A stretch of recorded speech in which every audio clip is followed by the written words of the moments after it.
श्रीकोलायत स्थित कपिल मुनि सरोवर में इन दिनों मधुमक्खियों का आतंक बढ़ता जा रहा है। सरोवर परिसर में पेड़ों पर लगे बड़े बड़े छत्तों के कारण श्रद्धालुओं और स्थानीय लोगों में डर का माहौल बना हुआ है। बताया जा रहा है कि जैसे ही लोग पूजा अर्चना या धार्मिक अनुष्ठान करते हैं, धुएं और हलचल के कारण मधुमक्खियां अचानक झुंड में हमला कर देती हैं। हाल ही में एक परिवार पर हमला हुआ, जिसमें कई लोग घायल हो गए, जिन्हें तुरंत अस्पताल पहुंचाया गया। स्थिति इतनी गंभीर हो चुकी है कि अब श्रद्धालु भी मंदिर आने से डर रहे हैं। स्थानीय लोगों ने प्रशासन से मांग की है कि जल्द से जल्द मधुमक्खियों के छत्तों को सुरक्षित तरीके से हटाया जाए, ताकि कोई बड़ा हादसा न हो। अब देखना ये होगा कि प्रशासन कब तक इस गंभीर समस्या का समाधान करता है।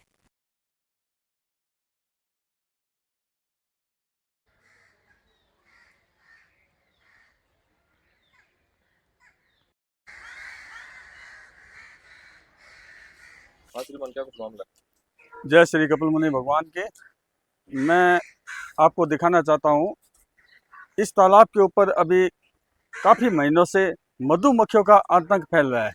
मधुमक्खियाँ जो कि ये नॉर्मल वाली नहीं है, बहुत बड़ी बड़ी मधुमक्खी है और इनके छत्ते भी इतने बड़े बड़े हैं।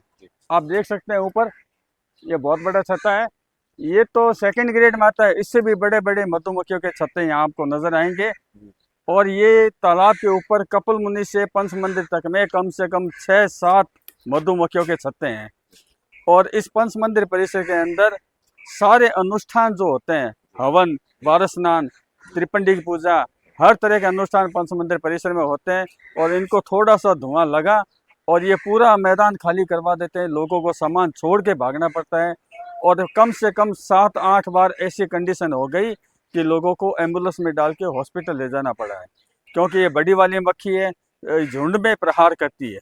ये जब भी प्रहार करती है, झुंड में करती है, आदमी को छोड़ती नहीं है, भागते हुए आदमी का भी पीछा नहीं छोड़ती है। तो हमारी प्रशासन से हाथ जोड़ के विनती है कि इनका जल्द से जल्द कोई इलाज करवाए, क्योंकि आगे अमावस्या आ रही है। नमस्कार, मैं पंडित राहुल सिरमढ़ी बीकानेर से।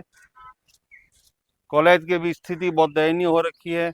हम लोग यहाँ अक्सर अनुष्ठान करने आते हैं, पूजा पाठ करने आते हैं और साथ में यजमान को लेके आते हैं।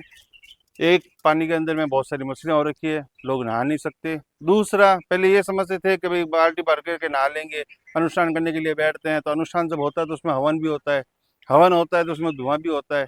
अब कोलायत घाट की कंडीशन ये हो रखी है कि यहाँ जगह जगह शहद मक्खियों के गुच्छे हो रखे हैं, बहुत बड़े बड़े। आप देख सकते हैं, एक ये यहाँ ऊपर है, एक ये यहाँ पर भी है। अब दो दो गुच्छे हैं। अब आदमी जो भी यहाँ पूजा पाठ करने के लिए आता है, उसकी यही सोच रहती है कि एकांत में बैठें, अलग से बैठें। पर अब कंडीशन ये हो रखी है कि जब धुआं होता है तो ये मधुमक्खियाँ इतना हमला करती है कि आम आदमी का जीवन प्रभावित हो सकता है इससे। और आगे जैसे अभी वैशाख शुक्ल पक्ष आने वाला है और उसके आगे जेठ है। ज्येष्ठ महीने में इदक मास, अधिक मास भी है। तो अधिक मास में लोग ज़्यादा आते हैं, तर्पण करते हैं, नहाते हैं, अंजलियाँ देते हैं अपने पितरों को। और मासिक स्नान भी उस वक्त ज़्यादा होते हैं और पूजा पाठ, हवन, अनुष्ठान यहाँ पे आए दिन चलते भी रहते हैं। उस मास में, अधिक मास में ज़्यादा करवाते हैं। महिलाएं, औरतें, बच्चे, बूढ़े यहाँ ज़्यादा आते हैं उस वक्त में। अब उस कंडीशन में ये अगर ये छिड़ जाए तो वो बेचारे कहाँ जाएंगे? इतनी बड़ी बड़ी मक्खियाँ हैं, आम मधुमक्खी है नहीं ये। अभी पीछे थोड़े दिन पहले की बात है, एक पंडित जी यहाँ पे अनुष्ठान कर रहे थे, साथ में यजमान भी थे। तो उन्होंने जैसे हवन शुरू किया, उसका धुआं हुआ, धुआं होते ही मधुमक्खियाँ उड़नी शुरू हो गई। उन्हें अपना सारा सामान यहाँ पे छोड़ के भागना पड़ा। आप देख सकते हैं। मैं कोलायत प्रशासन से ही हाथ जोड़ के विनती करता हूँ कि इन मधुमक्खियों का जल्द निवारण करें। बहुत परेशानी हो रखी है सकता हूँ। कितने छत्ते यहाँ पे लगे हुए हैं? 3, 5, 6 छत्ता है। कौन कौन सी जगह पे लगे हुए हैं? एक तो इस पंचपिंद्रा के बीच में ही है, ठीक है। और 2-3 गली में, हाँ।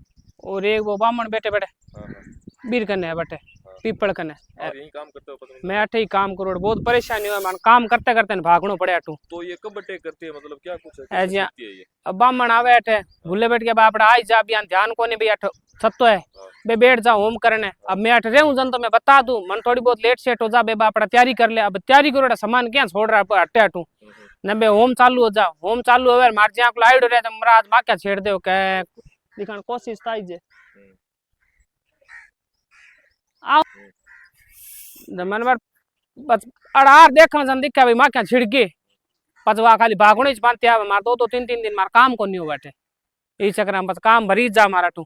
पस मैंने कहे अठाड़ा के भाई तू काम तो करे ही कोनी, ई फालतू पैसा लेवे के। आ बात है एन हटाओ थोड़ा यार। ठीक